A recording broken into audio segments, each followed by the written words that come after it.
চলে আসছে নতুন আর একটা ভিডিও নিয়ে। আশা করি আপনাদের ভালো লাগবে। আসসালামু আলাইকুম, সবাই কেমন আছেন? আলহামদুলিল্লাহ, আমিও ভালো আছি।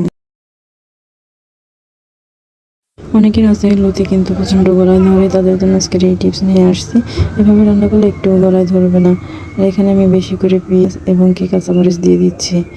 আরও দিয়ে দেবো পর্যাপ্ত পরিমাণ আস্ত রসুন। আমি এগুলো থেতলে নিয়েছি। তবে এইখানে ক্যামেরাটা অন করতে আমি ভুলে গিয়েছি। দেখেন, এখানে কিন্তু দেখা যাচ্ছে আমি কিন্তু পর্যাপ্ত পরিমাণ রসুনগুলোকে থেতলো করে নিয়ে এসেছি। এভাবে যদি বেশি করে রসুন দিয়ে রান্না করেন না কেন, আপনার কোনো মতেই গলায় ধরবে না বা চুলকাবে না। এখন এগুলোকে আমি লাল লাল করে ভেজে নেব কিছু টাইম। আর যদি ভিডিও ভালো লাগে অবশ্যই সাবস্ক্রাইব করতে ভুলবেন না। এই পর্যায়ে কিন্তু আমার ভেজানো হয়ে গেছে। এখন আমি কিন্তু এইখানে হলুদের গুঁড়ো, মরিচের গুঁড়োগুলো এগুলো কিন্তু ব্যবহার করব।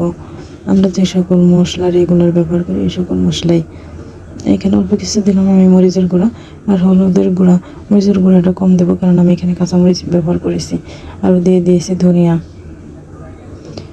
আর এই তো আগে থেকে চিংড়ি মাছগুলো ধুয়ে পরিষ্কার করে নিয়েছিলাম, সেই চিংড়িগুলো আমি এভাবে ভেজে নেব। এভাবে যদি ভেজে নেওয়া যায় তাহলে কিন্তু খেতে বেশ ভালো লাগে। আর এই তো এখন দিয়ে দিলাম স্বাদ মতো লবণ। এইখানে কিন্তু চুলার আঁচকে মিডিয়ামে রেখে ভাজতে হবে। হাই হিট দিলে কিন্তু পুড়ে যাবে, যার কারণে মিডিয়ামে দিয়ে অনবরত নাড়াচাড়া করতে হবে। একটুখানি পানি দিয়ে দিলাম আমি। এখন দিয়ে দেবো আদা রসুন বাটা। তবে আমি আদা রসুন একসাথে কিন্তু মিক্স করে বেটে রাখি। আপনারা চাইলে যদি আদা বাটা না খান তাহলে আদা বাটাটা বাদও দিতে পারেন।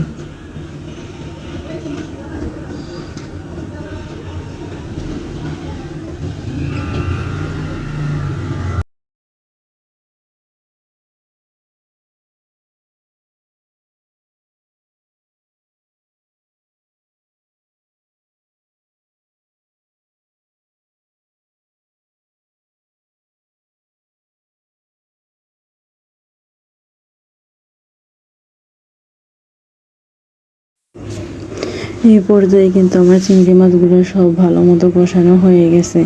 এখন আমি যে আগে থেকে লতিগুলো ধুয়ে পরিষ্কার করে বেছে নিয়েছি, এখানে আমি হাফ কেজি লতি নিয়েছি। আপনারা আপনাদের পছন্দ অনুযায়ী যে যতটুকু পরিবারে মেম্বার ওই অনুযায়ী নেবেন। আমি এইভাবেই লতি প্রধানত রান্না করে থাকি। আর ওই যে আমি ধনিয়ার গুঁড়া দিলাম না, ওইখানে আমার মিক্সড থাকে জিরা, যার কারণে স্পেশালভাবে আলাদাভাবে দেওয়া হয় না জিরাটা। আর এখানে আমি অল্প একটু পানি দিয়ে নিচ্ছি। এই পানিটুকুই কিন্তু শেষ, আমি আর এখানে কোনো মতোই পানি ইউজ করব না।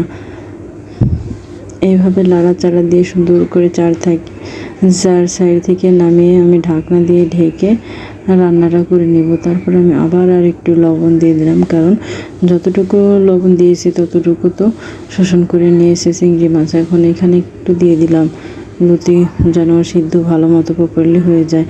এই পর্যায়ে কিন্তু দেখেন আমি কিছু টাইম ঢাকনা দিয়ে রান্না করতে করতে এই অবস্থা হয়ে আসছে।